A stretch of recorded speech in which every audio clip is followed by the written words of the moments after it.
Good morning all friends. तो आज हम एक्सरसाइज करने वाले हैं 7.2 और 7.2 में अपने पास क्या है, सेक्शन फार्मूला है जिसे हम हिंदी में क्या कहते हैं, विभाजन सूत्र। विभाजन सूत्र कहते हैं, यानी जब कोई रेखा है, कोई लाइन है अपने पास ए से लेकर बी तक, ए से लेकर बी तक कोई लाइन है और उस लाइन को कोई बीच में कोई बिंदु है, बीच में मतलब सेंटर में नहीं, बिल्कुल बीच में नहीं, इधर हो सकता है, इधर भी हो सकता है, कहीं भी हो सकता है। तो बीच में कोई बिंदु है अपने पास जिसको मैंने P का नाम दे दिया और ये जो बिंदु है इसको मैंने X और Y मान लिया, ये X और Y बिंदु है। तो ये जो बिंदु है वो इस रेखा को क्या करता है, m अनुपात n में विभाजित करता है, यानी यहां से लेकर यहां तक जो है वो m है और यहां से लेकर यहां तक अपने पास क्या है, n है। तो m अनुपात n में विभाजित करता है। तो हमें इस P बिंदु के, यानी इस जो ये P बिंदु है, ये जो विभाजन बिंदु है, इस बिंदु के निर्देशांक ज्ञात करने, विभाजन बिंदु, यानी इसीलिए इसको विभाजन सूत्र कहते हैं। तो ये विभाजन सूत्र हो जाएगा, x और y का जो मान निकालेंगे वो अपने पास होगा विभाजन सूत्र। तो क्वेश्चन को करने से पहले यदि आपको मेरी वीडियो अच्छी लगे तो लाइक और सब्सक्राइब करना ना भूले। तो चलो चलते हैं वीडियो की तरफ। तो ये है ए बिंदु जिसे मैंने x1 और y1 मान लिया और ये है बी बिंदु जिसे मैंने x2 और y2 मान लिया और ये बीच में कोई बिंदु आ गया P जो कि x और y है, जो इस ए बी रेखा को दो भागों में विभाजित कर रहा है। और कौन से दो भागों में, एक भाग हो गया m और दूसरा भाग हो गया n। तो यहां क्या करेंगे हम, ये ए बिंदु है, यानी ये जो दूरी है यहां से लेकर यहां तक की दूरी ये कितनी है, x1 है, ये जो पॉइंट है ये x1 दूरी होगी। इसी प्रकार अपने पास क्या हो जाएगा, ये जो दूरी है टोटल यहां से लेकर यहां तक की जो दूरी है, यानी यहां से लेकर यहां तक की जो दूरी है, ये देखो ये कौन सा पॉइंट है, x पॉइंट है, x पॉइंट है, तो इसलिए ये टोटल दूरी कितनी होगी, x दूरी होगी। ठीक है, अब ये जो दूरी है यहां से लेकर यहां तक की जो ये टोटल दूरी है, ये जो टोटल दूरी है, कंप्लीट दूरी, ये कितनी है अपने पास, x2 है। ये टोटल जो दूरी है ये अपने पास कितनी है, x2 है। तो बात समझ आई कि ये दूरी x1 है, इतनी दूरी x है और ये कंप्लीट जो दूरी है x2 है। क्यों है, क्योंकि ये x1 बिंदु है, ये x है और ये कितना है, x2 बिंदु है अपने पास। तो मैं ये जो लाइन है, ये जो, इसको मैं सीधी लाइन खींच लेता हूं, बिल्कुल इसके समांतर, ये यहां से लेकर यहां तक की जो लाइन है इसके समांतर ही मैं ऊपर लाइन खींच लेता हूं, पैरेलल लाइन खींच लेता हूं। तो ये ए और बी बिंदु है, इसे मैंने सी का नाम दे दिया। ये पी बिंदु है और इसे मैं क्या करता हूं, क्यू का नाम दे देता हूं। तो अब अगर हम ध्यान से देखें, देखो इस सूत्र को बनाने में बस ये चित्र जो है, ये जो आकृति है यही मेन है, इसे आप ध्यान से समझो। तो यदि मैं आपको ये कहूं कि यहां से लेकर यहां तक की जो दूरी है वो कितनी है, देखो टोटल दूरी यहां से लेकर यहां तक कितनी है, x है, और x में से यदि मैं ये वाली दूरी माइनस कर देता हूं, यानी x1 माइनस कर देता हूं, तो ये a से लेकर q तक की दूरी आ जाएगी। यानी a से लेकर q तक की जो दूरी है वो अपने पास कितनी है, x माइनस x1 है। इसी प्रकार क्या होगा कि ये जो टोटल दूरी है कितनी है, x2 है। टोटल दूरी में से, ये देखो टोटल दूरी x2 है, टोटल दूरी में से यदि मैं इतनी दूरी माइनस कर दूं, x दूरी, x को माइनस कर देता हूं, तो ये वाली दूरी आ जाएगी अपने पास, ये वाली दूरी आ जाएगी। ठीक है, हालांकि इसके बाद अगर ध्यान दें तो ये जो टोटल दूरी कितनी है, ये है टोटल दूरी अपने पास, ये जो टोटल दूरी है ये है y2 ये टोटल दूरी है। और मुझे क्या चाहिए, यहां से लेकर यहां तक की दूरी चाहिए, b से लेकर c तक की दूरी मेरे को चाहिए। तो b से लेकर c तक की दूरी टोटल दूरी में से, यानी y2 में से मैं क्या करूं, ये इतनी दूरी और ये इतनी दूरी कितनी है, ये है y1, ये देखो ये y1 दूरी है अपने पास, तो y1 को कर देता हूं माइनस, तो ये वाली दूरी आ गई अपने पास, y1 आ गई, यानी b से लेकर c तक की दूरी कितनी आ गई, b से लेकर c तक की दूरी आ गई अपने पास y2 माइनस y1 आ गई। इसी प्रकार मैं क्या करता हूं, p से लेकर q तक की दूरी निकालता हूं, p से लेकर q तक की दूरी अगर मैं निकालूं तो ये देखो टोटल दूरी यहां से लेकर यहां तक, ये टोटल दूरी कितनी है, y है, टोटल दूरी कितनी है, y है। और y में से यदि मैं ये वाली दूरी घटा दूं, ये वाली दूरी कितनी है, y1 है, y1 को घटा देता हूं तो ये p से लेकर q तक की दूरी आ जाएगी आपके पास, यानी y माइनस y1 आ जाएगी।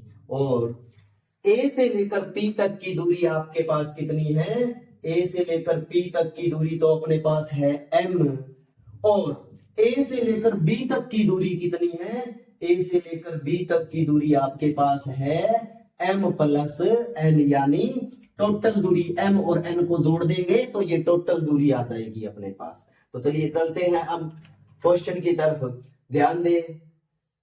अब अपने पास क्या है, दो त्रिभुज है, एक तो है ए क्यू पी, 90 डिग्री के कोण को बीच में रखना है, इधर भी बीच में रखना है।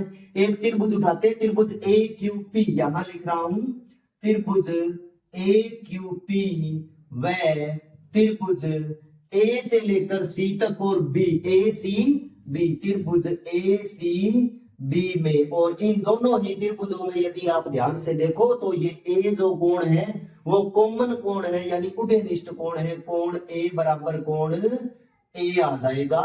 रीजन लिख दूंगा कॉमन एंगल, कॉमन।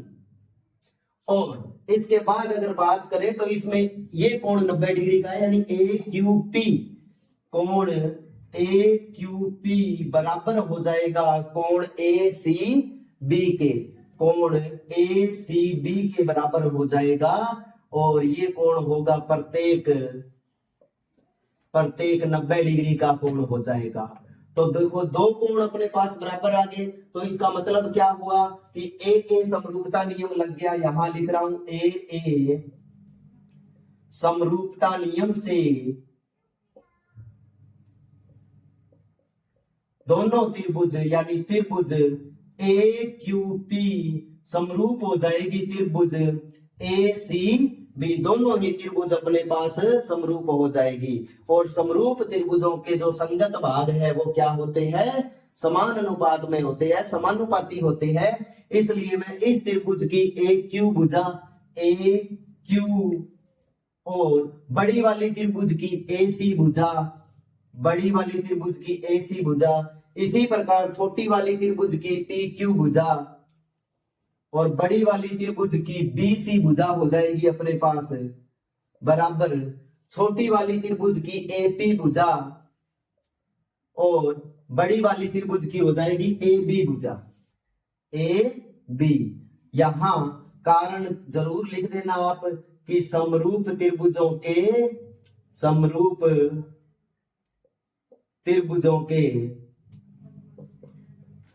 संगत भाग,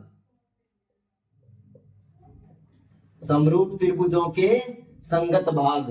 तो अब हम इनका मान रख देते हैं। ए क्यू का मान कितना हो गया, x माइनस x1 हो गया, x माइनस x1। ए सी का मान ए से लेकर सी, यानी ये टोटल मान कितना हो गया, ये देखो ये टोटल दूरी कितनी है, x2 है, और x2 में से ये x1 माइनस कर दूंगा तो ये वाली दूरी आ जाएगी अपने पास, यानी x2 माइनस क्या हो जाएगा, x1 हो जाएगा, x2 माइनस x1 बराबर पी क्यू का मान कितना है, y minus y1, y minus y1, और बटों में बी सी का मान कितना है, y2 minus y1, y2 minus y1 हो जाएगा, और बराबर ए पी का मान कितना है, m है, और ए बी का मान कितना है, ए से लेकर बी तक, यानी m प्लस क्या हो जाएगा, n हो जाएगा, m प्लस n हो जाएगा। अब हम क्या करेंगे कि एक बार इन दोनों को बराबर रख लेंगे और x का मान निकालेंगे, फिर इन दोनों को बराबर रख लेंगे और y का मान निकालेंगे। तो इन दोनों को बराबर रखते हैं हम, तो क्या आ जाएगा x माइनस x1 और बटों में x2 माइनस x1 और बराबर आ जाएगा m बटे m प्लस n। और इसी प्रकार इन दोनों को भी हम बराबर रख देते हैं, यानी y माइनस y1 और बटों में y2 माइनस y1 बराबर आ जाएगा m बटे m प्लस n आ जाएगा। अब हम क्या करेंगे, इनको क्रॉस मल्टीप्लाई कराएंगे, यानी वज्र गुणा करवाएंगे। x माइनस x1 को x माइनस x1 को गुणा करवा देंगे m प्लस n के साथ, और इस m को गुणा करवा देंगे इस x2 माइनस x1 के साथ गुणा करवा देंगे। तो चलो गुणा करवाते हैं। पहले इस x को अंदर दोनों के साथ गुणा करवाएंगे तो क्या आ जाएगा, x को m से करवाया तो mx, x को n से करवाया तो nx आ जाएगा, और माइनस x1 को m से करवाया तो माइनस का m और x1 आ जाएगा।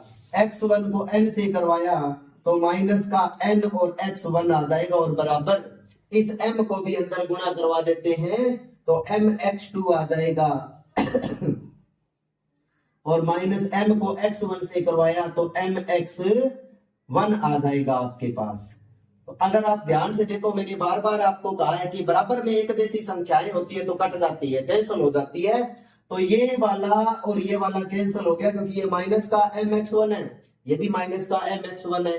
बाकी जो रह गया वो लिख रहा हूं, ध्यान देना। इन दोनों में से x कॉमन आ रहा है तो मैंने x फिर से कॉमन निकाल लिया, m प्लस n रह जाएगा, बराबर ये है बराबर में m और x2, और ये माइनस का क्या है nx1 है, माइनस का nx1, इसे बराबर से उधर लेकर जाएंगे तो प्लस का nx1 हो जाएगा, और x का मान आ जाएगा mx2 प्लस nx1, और बटों में क्या आ जाएगा m प्लस n आ जाएगा। ये हो गया आपका x का मान, x की वैल्यू आ गई।